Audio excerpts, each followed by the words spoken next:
경건한 예배를 위하여 핸드폰 전원을 끄거나 진동을 해주시기 바랍니다. 다 함께 일어나셔서 성령과 진리로 1월 셋째 주일 예배를 하나님께 드리시겠습니다. 나의 영혼아 잠잠히 하나님만 바라라. 무릇 나의 소망이 그로부터 나오는도다. 오직 그만이 나의 반석이시요 나의 구원이시요 나의 요새이시니 내가 흔들리지 아니하리로다. 나의 구원과 영광이 하나님께 있으며 내 힘의 반석과 피난처도 하나님께 있도다. 백성들아 시시로 그를 의지하고 그의 앞에 마음을 토하라. 하나님은 우리의 피난처시로다. 셀라. 아 슬프도다. 사람은 입김이며 인생도 속임수이니 저울에 달면 그들은 입김보다 가벼우리로다. 포악을 의지하지 말며 탈취한 곳으로 허망하여지지 말며 재물이 늘어도 거기에 마음을 두지 말지어다. 하나님이 한두 번 하신 말씀을 내가 들었나니 권능은 하나님께 속하였다 하셨도다. 주여 인자함은 주께 속하오니 주께서 각 사람이 행한 대로 갚으심이니이다. 아멘.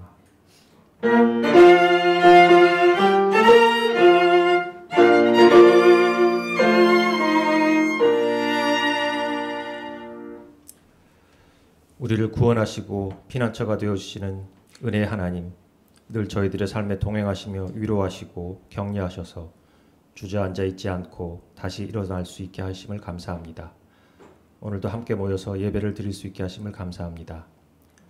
하나님 입김보다 가볍고 덧없는 것이 저희들 인생이라고 하신 말씀을 이해합니다. 그러나 재물과 권력, 명예와 같은 것들이 허망한 것들로부터 자유로워지고 싶은데 쉽지가 않습니다. 하나님만 바라봐야 하는데 시선은 자꾸 주변을 맴돌고 있습니다. 별것도 아닌 것들에 흔들리지 않도록 성령 하나님이 더 강하게 붙들어 주시옵소서. 하나님을 믿는 것에서 한 단계 더 올라가 성령 하나님과 동행하면서 성령 하나님의 이끄심에 순종하여 주님의 역사하심을 증거하는 삶을 살아서 하나님이 기뻐하시고 영광 받으실 수 있는 일에 온 인생을 걸 수 있기를 소망합니다. 날마다 하나님 말씀을 읽고 묵상하고 말씀의 은혜로 충전한 삶을 살아갈 수 있기를 소망합니다. 오늘도 예배 내내 성령 하나님 임재하셔서 정성으로 드리는 예배를 기쁘게 받아주시고 여러 가지 이유로 오늘 이 자리에 함께하지 못하는 지체들과도 성령 하나님이 함께하셔서 하나님의 마음을 느낄 수 있게 하옵소서. 예수님의 이름으로 기도드리며 이제는 주님께서 가르쳐 주신 기도를 함께 드리오니 하늘에 계신 우리 아버지여 이름이 거룩히 여김을 받으시오며 나라가 임하옵시며 뜻이 하늘에서 이루어진 것 같이 땅에서도 이루어지이다. 오늘 우리에게 일용할 양식을 주셨고 우리가 우리에게 죄 지은 자를 사하여 준 것 같이 우리 죄를 사하여 주셨고 우리를 시험에 들게 하지 마시옵고 다만 악에서 구하시옵소서. 나라와 권세와 영광이 아버지께 영원히 있사옵나이다. 아멘.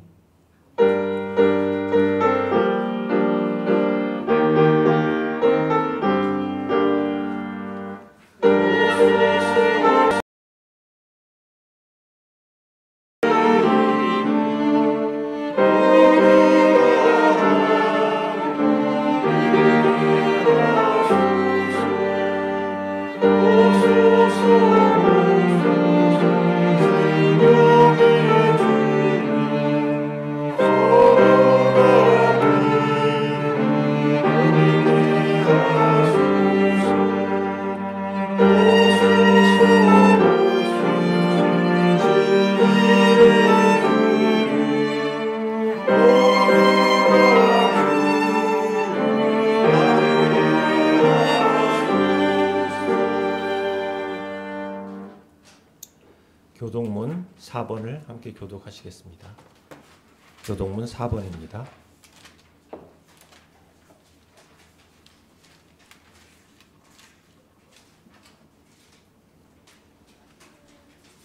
여호와여 나의 말에 귀를 기울이사 나의 심정을 헤아려 주소서. 나의 왕 나의 하나님이여 내가 부르짖는 소리를 들으소서. 내가 주께 기도하나이다. 여호와여 아침에 주께서 나의 소리를 들으시리니 아침에 내가 주께 기도하고 바라리이다. 주는 죄악을 기뻐하는 신이 아니시니 악이 주와 함께 머물지 못하며 오만한 자들이 주의 목전에 서지 못하리이다. 주는 모든 행악자를 미워하시며 거짓말하는 자들을 멸망시키리이다. 여호와께서는 피 흘리기를 즐기는 자와 속이는 자를 싫어하시나이다. 오직 나는 주의 풍성한 사랑을 힘입어 주의 집에 들어가 주를 경외함으로 성전을 향하여 예배하리이다. 여호와여, 나의 원수들로 말미암아 주의 의로 나를 인도하시고 주의 길을 내 목전에 굳게 하소서. 아멘. 전능하사 천지를 만드신 하나님 아버지를 내가 믿사오며 그 외아들 우리 주 예수 그리스도를 믿사오니 이는 성령으로 잉태하사 동정녀 마리아에게 나시고 본디오 빌라도에게 고난을 받으사 십자가에 못 박혀 죽으시고 장사한 지 사흘 만에 죽은 자 가운데서 다시 살아나시며 하늘에 오르사 전능하신 하나님 우편에 앉아 계시다가 저리로서 산자와 죽은 자를 심판하러 오시리라. 성령을 믿사오며 거룩한 공회와 성도가 서로 교통하는 것과 죄를 사하여 주시는 것과 몸이 다시 사는 것과 영원히 사는 것을 믿사옵나이다. 아멘.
사랑의 주님, 주일 아침 이렇게 우물음 교회에 모두 모여 예배할 수 있음에 감사드립니다. 한 해가 시작되고 3주가 흘러갑니다. 늘 우리를 지키시고 돌보아 주시는 주님을 믿고 하루하루 무탈하게 지내온 것에도 감사합니다. 새해가 되었지만 따뜻한 소식보다는 무섭고 어두운 소식이 많이 들립니다.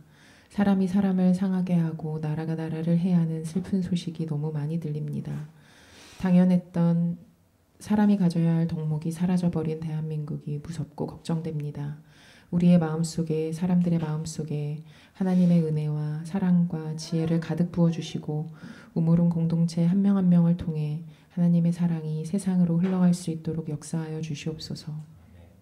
예레미야 29장에서 말씀하셨듯 저희를 향한 주님의 계획은 재앙이 아니라 평안이며 소망을 주시려 하심을 늘 기억하게 하시고 주님이 주시는 소망과 평안을 누리는 데 멈추지 않고 주변에 끊임없이 주님을 찾고 함께 하시는 주님을 만나며 세상의 사랑을 전하는 저희가 되게 하여 주시옵소서. 우물은 공동체 성도 한 명 한 명의 작은 기도의 목소리와 간구함을 들어주시리라 믿습니다. 나를 위한 기도를 넘어 우리 모두를 위한 기도를 멈추지 않는 공동체가 되게 하시고 그렇게 느리더라도 한 걸음 한 걸음 주님의 발자취를 따라가기 위해 말씀으로 주님을 만나고 기도로 주님과 대화하며 섬김으로 교제하는 우리가 되게 하여 주시옵소서. 예배를 준비하는 손길들을 기약하여 주시고 말씀을 전하시는 유경호 목사님을 강건히 지켜주시기를 바랍니다. 이번 한 주도 주님과 기꺼이 동행하며 살아가기를 간절히 바라며 이 모든 말씀 예수 그리스도의 이름으로 기도드렸습니다. 아멘.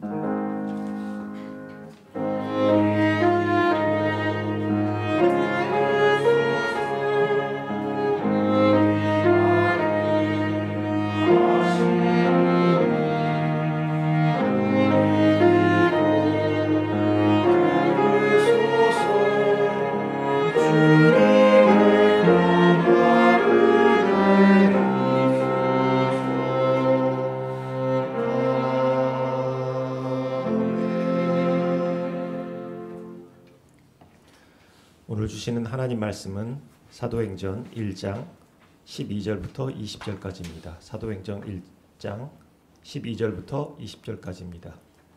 제가 봉독하겠습니다. 제자들이 감람원이라 하는 산으로부터 예루살렘에 돌아오니 이 산은 예루살렘에서 가까워 안식일에 가기 알맞은 길이라. 들어가 그들이 유하는 다락방으로 올라가니 베드로, 요한, 야고보, 안드레와 빌립, 도마와 바돌로메, 마테와 및 알페오의 아들 야고보, 셀롯인 시몬, 야고보의 아들 유다가 다 거기 있어 여자들과 예수의 어머니 마리아와 예수의 아우들과 더불어 마음을 같이하여 오로지 기도에 힘쓰더라. 모인 무리의 수가 약 120명이나 되더라. 그때 베드로가 그 형제들 가운데 일어서서 이르되, 형제들아, 성령이 다윗의 입을 통하여 예수 잡는 자들의 길잡이가 된 유다를 가리켜 미리 말씀하신 성경이 응하였으니 마땅하도다. 이 사람은 본래 우리 수 가운데 참여하여 이 직무의 한 부분을 맡았던 자라. 이 사람이 불의의 삭스로 밭을 사고 후에 몸이 곤두박질하여 배가 터져 창자가 다 흘러나온지라. 이 일이 예루살렘에 사는 모든 사람에게 알리어져 그들의 말로는 그 밭을 아겔다마라 하니 이는 피밭이라는 뜻이라.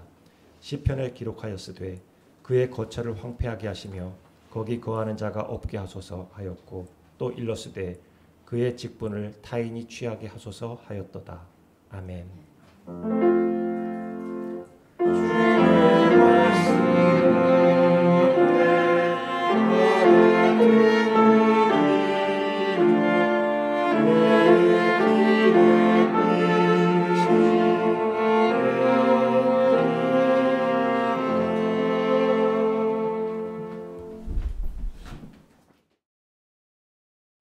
사도행전을 관통하는 구절이 사도행전 1장 8절이라고 말씀드리면서 이번 주일까지 암송해서 오시라고 부탁드렸습니다. 이 시간에 같이 한번 우리 암송해 보시겠습니다. 자, 성경 보지 마시고 앞을 보시면서 네, 시작. 오직 성령이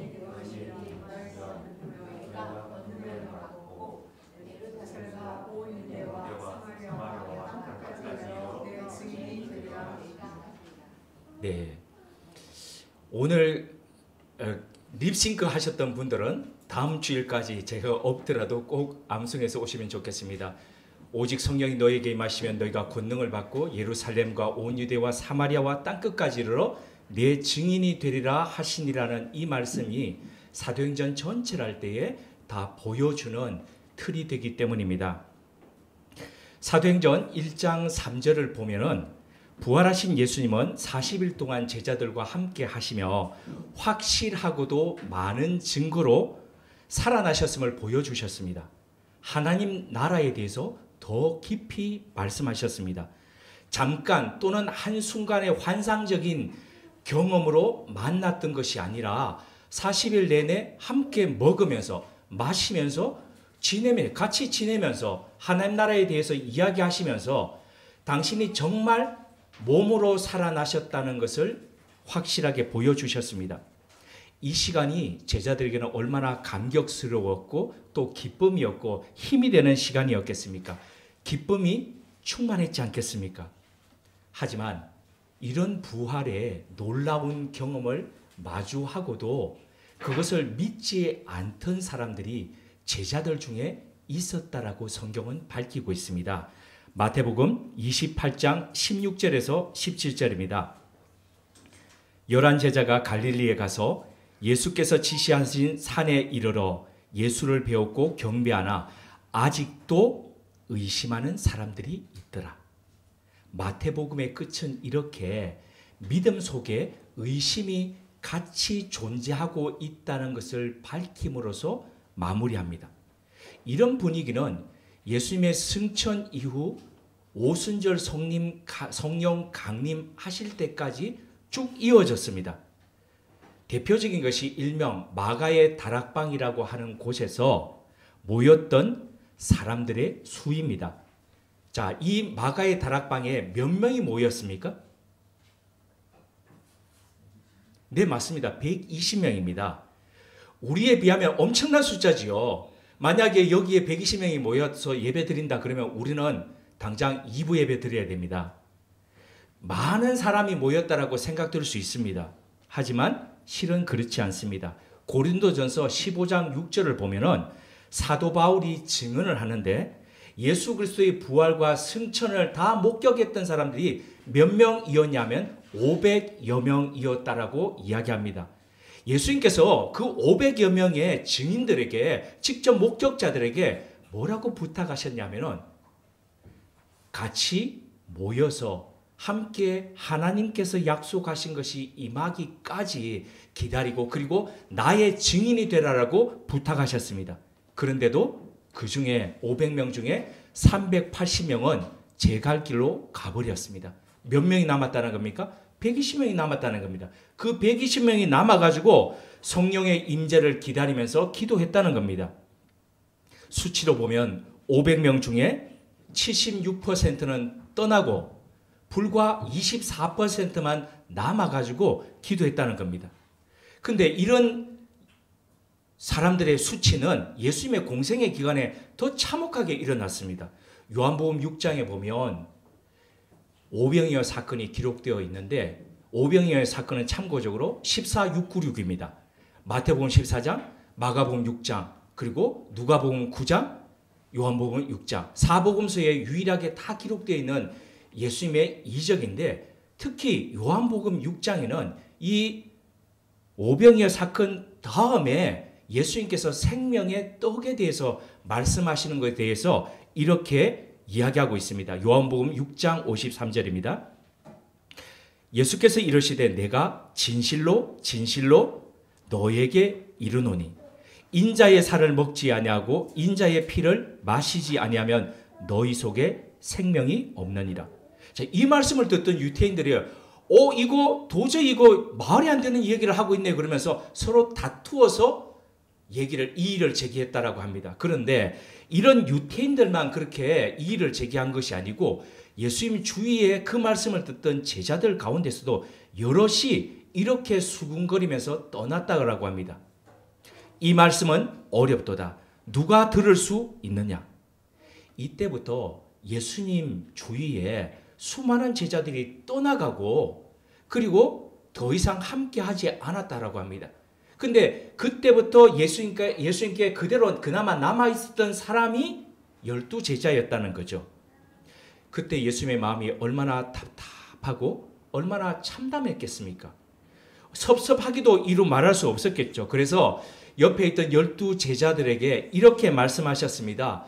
너희도 가렸느냐? 참 이 한 문장 속에 예수님의 마음이 보이지요. 예수님은 떠나시면서 제자들에게 너희가 예루살렘을 떠나지 말고 내게서 들은 바 아버지께서 약속하신 것을 기다리라 라고 분부하셨습니다. 근데 이 말씀은 예수님이 제가 생각하기에 현실을 외면한 말씀 같습니다. 당시 예루살렘엔 예수님을 십자가에 못 박았던 그 중심 세력들이 여전히 존재하고 있었습니다. 그 사람들이 기득권이 되어서 예루살렘의 정치적인 부분과 그리고 다양한 종교적인 부분들을 다 총괄하고 있었습니다. 그들은 예수님의 부활에 대한 소문을 차단하면서 나사렛 예수의 추종 세력에 대해서 결코 호의적이지 않았습니다. 그런데 그 적대적 세력이 모여있는 그 중심지에서 기다린다는 것은 상식적이지 않죠. 아니, 발각될 수도 있고 그리고 종교 재판을 받을 수도 있는데 그렇다면 너희들은 조금 저 멀리 떨어진 곳에 가가지고 광야나 아니면은 산속이나 아니면 저 시골 마을에 가서 너희들은 성령을 기다리라. 뭐 이렇게 해도 되지 않습니까? 그런데 왜 예수님은 오늘도 여전히 적대적이고 우리를 위협하는 세력들이 있는 그 한 중심지에서 거기를 떠나지 말라. 그리고 기다리라. 왜 그러셨을까요? 물론 복음이 가장 효율적이게 전하기 위해서는 도시의 중심지에 있어야 됩니다. 사람이 모이고 사람이 많이 유통되는 곳이니까요. 서울과 같은 대도시라고 하더라도 서울과 다른 지방에 있는 광역도시 그리고 아니면 시라고 하는 도시들은 하루의 일과의 움직임을 보면 차원이 다릅니다.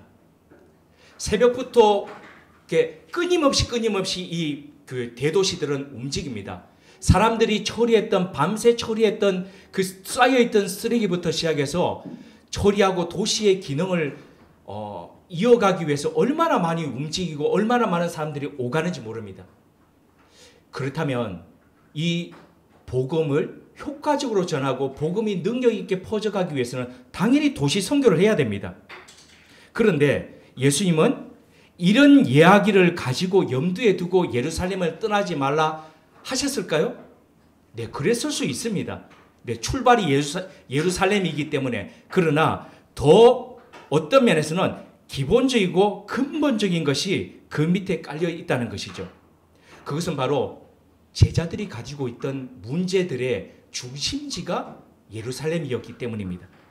모든 그들이 가지고 있던 문제의 중심지가 예루살렘이었습니다. 불과 얼마 전까지만 하더라도 그들이 사랑하고 그들이 주님으로 따랐던 예수님을 십자가에 못 박아 죽인 곳이 바로 예루살렘이고, 그리고 여전히 그 죽였던 사람들이 활동하고 있는 것이 예루살렘입니다. 어느 것 하나 호의적이지 않고 녹록지 않습니다. 그렇게 주님은 바로 그 장소, 그 문제가 있는 그 중심지, 바로 거기를 피하지 말고 기다리라고 하신 겁니다. 때로는 현실에 닥친 어려움과 고난이 우리 기도를 더 간절하게 만듭니다. 평안하고 잘 나갈 때는 생각지도 못하고 느낄 수도 없었던 그 간절함과 그리고 눈물이 기도 속에 스며듭니다. 기도의 순도가 높아갑니다. 꾸밈과 가식이 사라집니다. 거짓된 욕망들이 가지치기를 합니다. 그래서 가장 본질적인 것을 가지고 하나님 앞에 홀로 서도록 만듭니다. 주님은 바로 그걸 보라는 것이죠. 가장 어렵고 힘든 그곳, 가장 문제의 중심지 그곳에서 너희들이 그 문제를 느끼면서 더 간절함으로 내 앞에 서라는 그 말씀이었죠.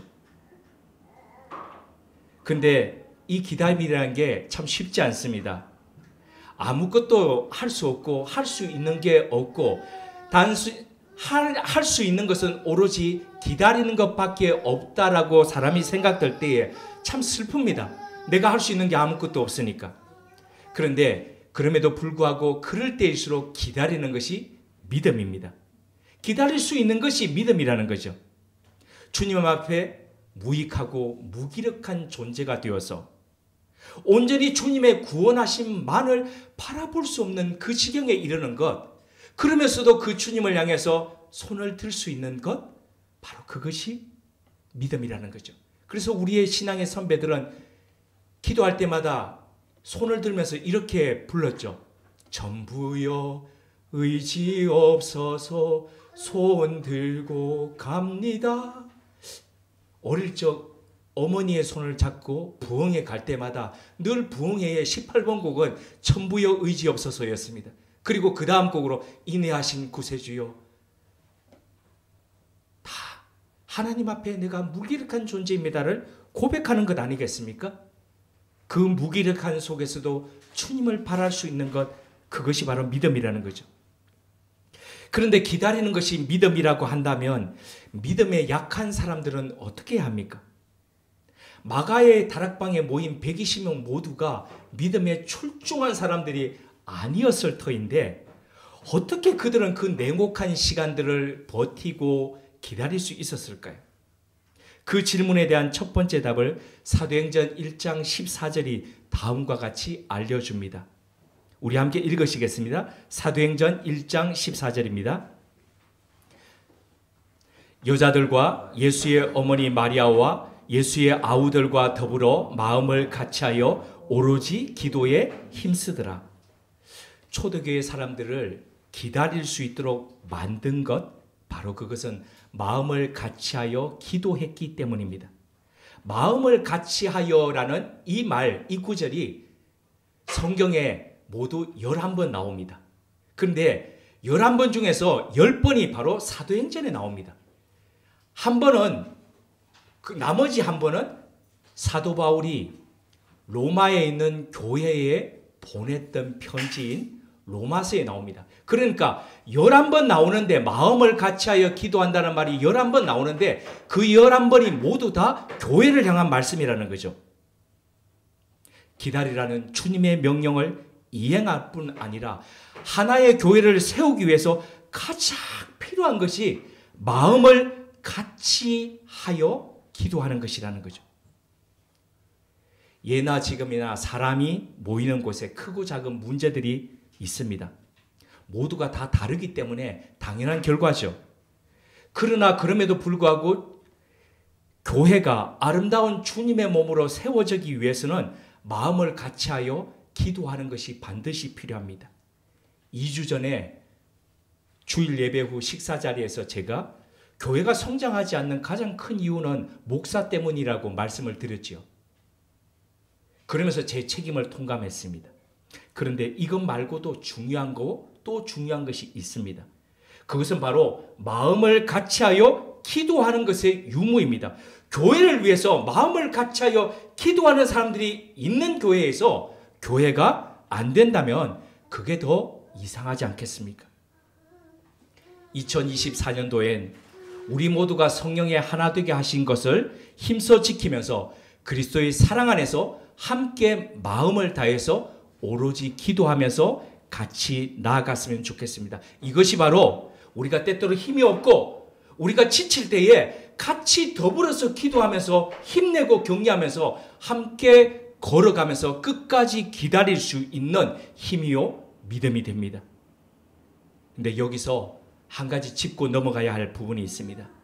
그것은 마음을 다하여 오로지 기도했던 초대교회 이 사람들이 처음부터 이렇게 기도할 줄 아는 사람들이 아니었다는 사실입니다. 주님께서 잡히시던 날 밤에 겟세마네 동산에서 예수님께서 12제자, 한 제자는 빠졌지요. 11제자를 데리고 가셔가지고 같이 기도했습니다. 그러면서 주님께서 이렇게 부탁을 하셨습니다. 내가 심히 힘들고 또 힘들다. 나를 위해서 기도해달라. 그런데도 불구하고 제자들은 일명 퍼질러서 잠을 잤습니다. 주님이 답답하셔서 오셔서 기도하다가 정말 땀이 핏방울이 되도록 떨어지는 간절한 기도를 하시다가 오셔서 제자들을 깨우면서 이렇게 말씀하셨습니다. 나 위해서 좀 기도해 주라. 나 위해서 좀 기도해 주라. 그러셨습니다. 그런데도 불구하고 이 제자들은 여전히 잠을 잤습니다.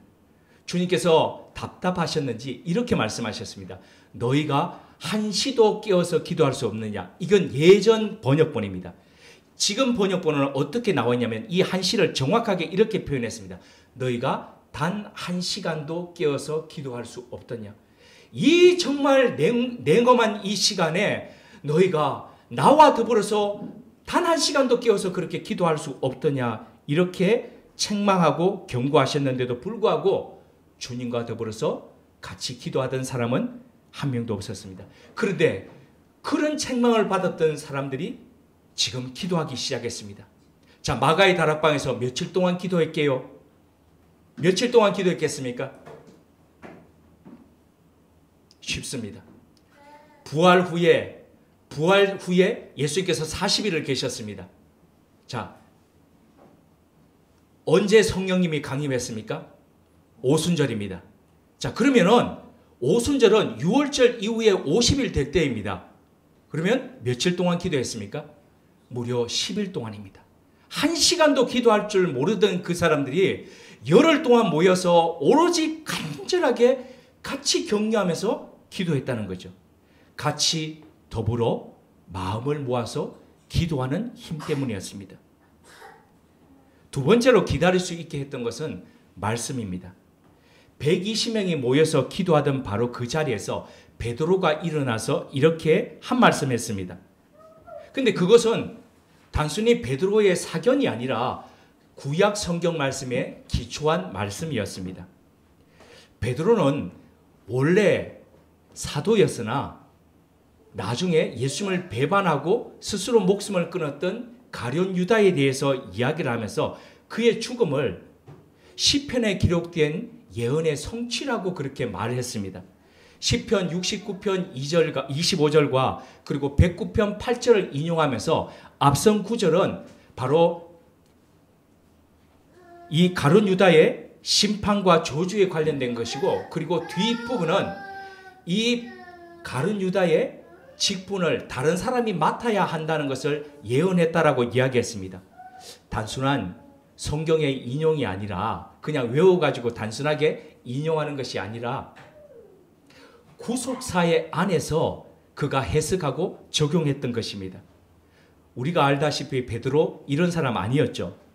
주님의 말씀 앞에서도 세속적 시각으로 주님 앞에 꾸짖던 사람이었습니다. 예수님께서 내가 곧 십자가에 못 박혀 죽을 것이다 라고 말씀하실 때에 베드로가 뭐라고 했냐면은 절대 그럴 수 없다라고 얘기하면서 그러면 안 된다라고 그렇게 얘기했죠. 그때 예수님께서 이렇게 말씀하셨습니다. 내가 하나님의 일을 생각하지 않고 사람의 일을 생각한다. 사단아 내 뒤로 물러가라. 이런 책망을 들었던 사람입니다. 그런데 그런 인물이 어떻게 이토록 견고하고 그리고 듬직하게 설 수 있었을까요? 그게 바로 말씀 때문입니다. 선교에 관여하는 사람들이 지구상에서 가장 전도하기 힘든 사람, 개종하기 힘든 사람이 이슬람 교도라고 이야기합니다. 왜 그럴까요? 어떤 집안에서 한 사람이 믿으면은 이 사람들은 가족들이 명예살인을 할 정도로 그렇게 과격합니다. 자기 믿음에 있어서 그렇게 가족을 죽였으라도 믿음을 지켜야 된다는 그런 생각들을 가지고 있죠.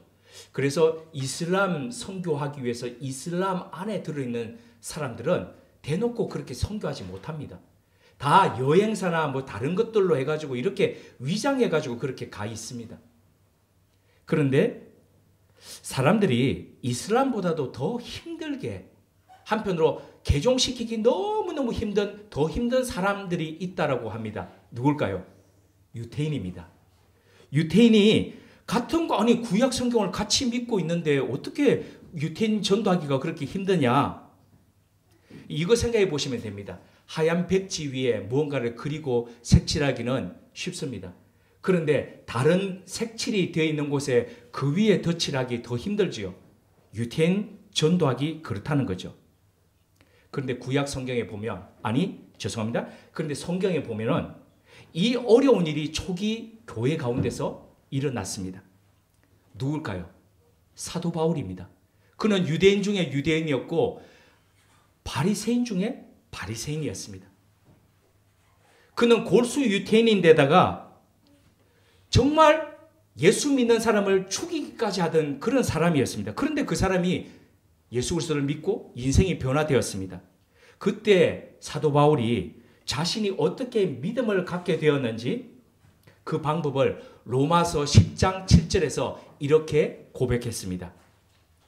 로마서 10장 17절을 제가 읽어드리겠습니다.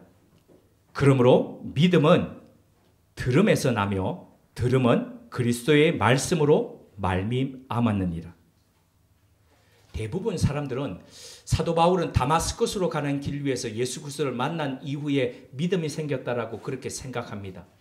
그러나 사도 바울은 아니 그때 예수님을 만났다 맞다. 그러나 내가 믿음이 들었던 것은 믿음이 들음에서 나고 내가 들었기 때문에 나고 그리고 그 들음은 예수 그리스도의 말씀에서 말미암았다라고 분명히 밝히고 있습니다.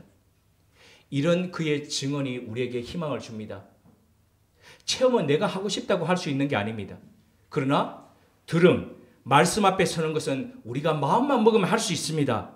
그러기에 마음만 먹으면 누구든지 믿음에 이를 수 있다는 이 말씀이 되기도 합니다.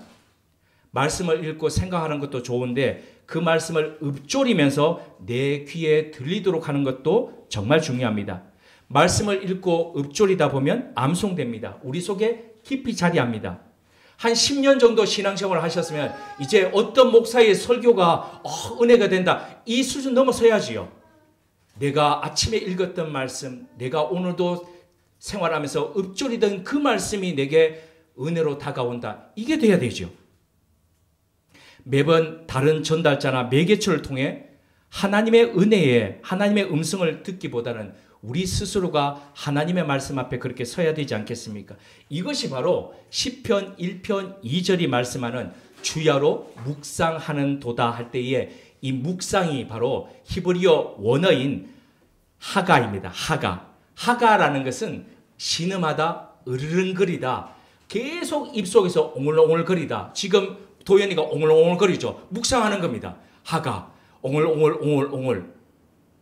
내가 읽었던 그 말씀이 마치 소와 같은 반추동물들이 위가 네 개죠. 계속 넣었던 것을 다시 내서 씹고 또 씹죠. 그 말씀을 그렇게 한다는 겁니다. 그래서 하나님의 말씀이 내게 들리도록 하는 것, 바로 그것이 가장 좋은 말씀이라는 거죠. 이렇게 할 때에 시편 1편이 말씀하는 것처럼 진정 복 있는 사람으로서 살아가게 된다는 거죠. 부디 지난 주일 나눠드렸던 성경 읽기표 30일에 신약 성경 한번 읽기, 4달에 성경 전체 읽기, 6개월에 성경 한번 읽기, 그리고 1년에 성경 전체를 시대순, 역사순으로 쭉 읽어가기를 쭉 하시면서 하가하심으로써 정말 복된 그런 2024년이 되셨으면 합니다. 말씀을 정리하면서 영화 투스카니의 태양 가운데서 제가 깊이 인상받았던 대사 한 부분을 나누고자 합니다. 오스트리아와 이탈리아 사이 알프스 지역에 쇠머링이라는 곳이 있습니다. 경사가 아주 가파른 곳인데 사람들이 거기에 비엔나와 베니스를 잇는 철길을 만들었지요. 기차가 다니기도 훨씬 전에 철길을 만든 거예요. 언젠가는 기차가 오리란 걸 알았기 때문입니다. 영어식 발음으로 하자면 쇠머링 레일웨이, 쇠머링 철도입니다. 근데 원래 독일어 발음으로 하자면은 죄머링 반, 죄머링 기찻길이 됩니다. 1848년에 시작해서 1854년에 완공했던 유럽 최초의 산악 철도가 바로 쇠머링 또는 죄머링 철도입니다. 무려 2만여 명의 사람들이 건설했고 1998년도에 유네스코에 등재되기도 했습니다. 41km에 달하는 이 죄머링 구간은 460m나 되는 고도 차이가 있습니다. 460m가 되는 고도 차이라면 이거 엄청납니다. 가파른 경사길이라는 거죠. 그런데 구간의 16%가 190m에 이르는 공률 반경이 존재합니다. 자, 이 공률 반경에 대해서는 우리 예배 마치고 수학 박사님한테 우리 좀 듣도록 하겠습니다. 한마디로 표현하면 꼬불꼬불한 길이 그 가운데 있었다는 건데요. 정확한 말씀은 좀 이따가 듣도록 하겠습니다. 대다수는 이 구간은 기차가 다닐 수 없다라고 그렇게 단정지어서 얘기했던 곳입니다. 하지만 어떤 이는 비엔나에서부터 출발해서 쭉 미넨으로 돌아가지고 스위스로 돌아가지고 가는 그 길이 아니라 바로 이태리로 내려가는 그 길을 그리고 있었습니다. 그리고 그 상상에 따라서 철로를 놓으면서 그렇게 갔다는 거죠. 안 되는 것 왜 해? 왜 그 어려운 것을 하느냐? 너희들은 분명히 실패할 거다. 수많은 걱정과 조언들이 왜 없었겠습니까? 이런 말들에 어떤 사람들은 시작도 하기 전에 딴 거 찾아봅니다. 하지만 어떤 이들은 안 될 가능성이 많기에 더 간절히 매달립니다. 더 사력을 다해 기도하며 준비해 갑니다. 그 결과 안 된다 하던 바로 그곳에 철로를 놓고 그 선로 위로 기차가 다니는 것을 목도하게 됩니다. 2000년 전 마가의 다락방에서 우리 초기의 신앙 선배들이 바로 그래했습니다. 어려울수록 그들은 모였고 힘들수록 더 마음을 같이하여 기도했습니다. 위험하다, 안 된다. 120명 24%로 도대체 뭘 한다고 그러냐, 이런 소리 앞에 그들은 주눅들지 않았습니다. 포기하지 않았습니다. 그들을 경멸하고 죽이려 하는 적대적 세력의 중심지에서, 그들의 문제의 가장 근원지에서 그들은 더 주님을 바라보았습니다. 그 결과 우리 신앙의 후배들이 생의 가파른 산악에서 어떻게 길을 만들며 어떻게 나아가야 될지를 보여주는 모범이 되었습니다. 이제 우리가 그 길을 이어갈 때입니다. 어려운 시절입니다. 이럴 때일수록 더 믿음으로 길을 만들며 함께 격려하면서 나아가셨으면 합니다.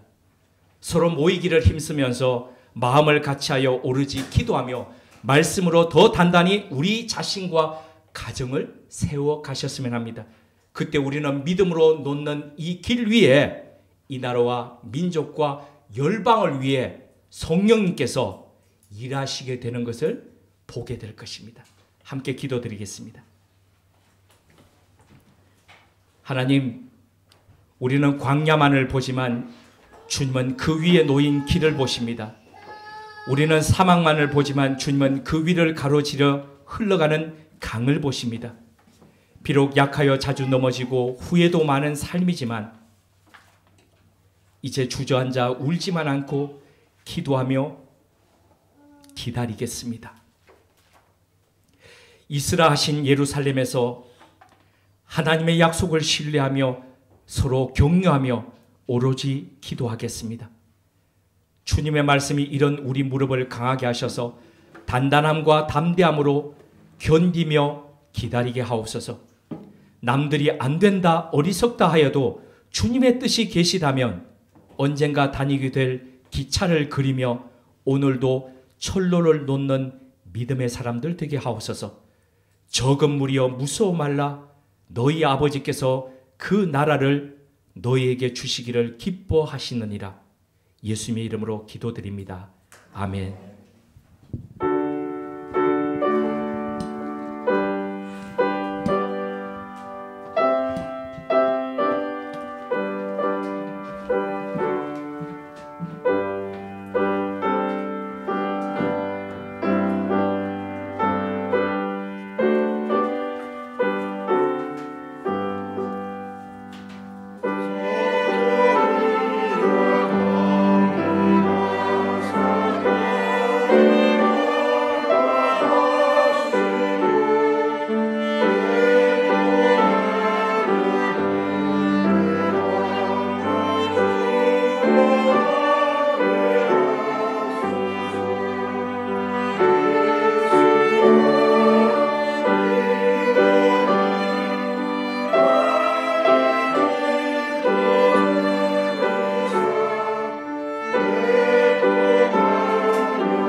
사는 동안 크고 작은 문제와 고난을 주셔서 감사합니다.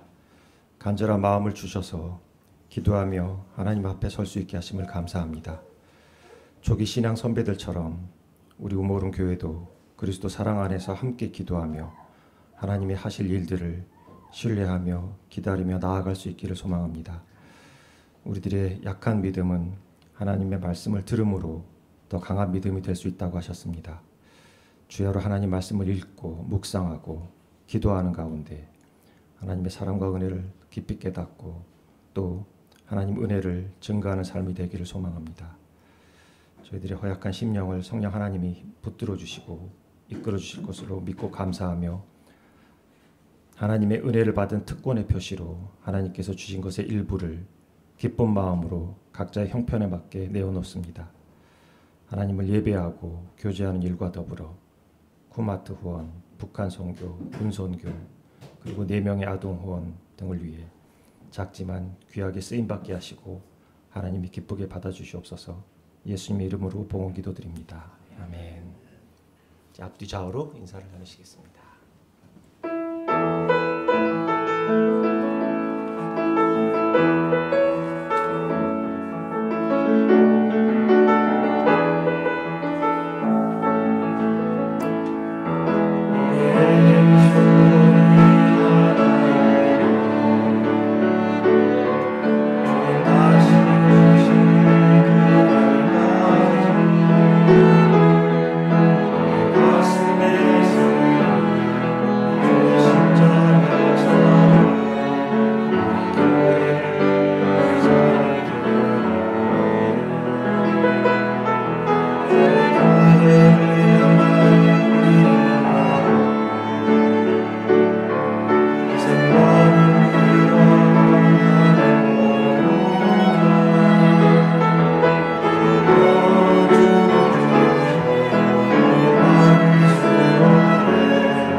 우리 주 예수 그리스도의 은혜와 하나님 우리 아버지의 지극하신 사랑하심과 성령님의 감화하시고 교통케 하시는 역사가 문제의 중심지인 예루살렘에서 서로 격려하고 서로 위로하고 서로를 손을 잡고 기도할 뿐 아니라 주님의 말씀으로 더 단단히 서감으로써 오늘도 안 된다, 힘들다 하는 그곳에서 믿음의 길을 내며 살아가기로 다짐하는 주님의 사람들과 우모른 교회 위에 지금부터 영원토록 함께 하시기를 축원하옵나이다.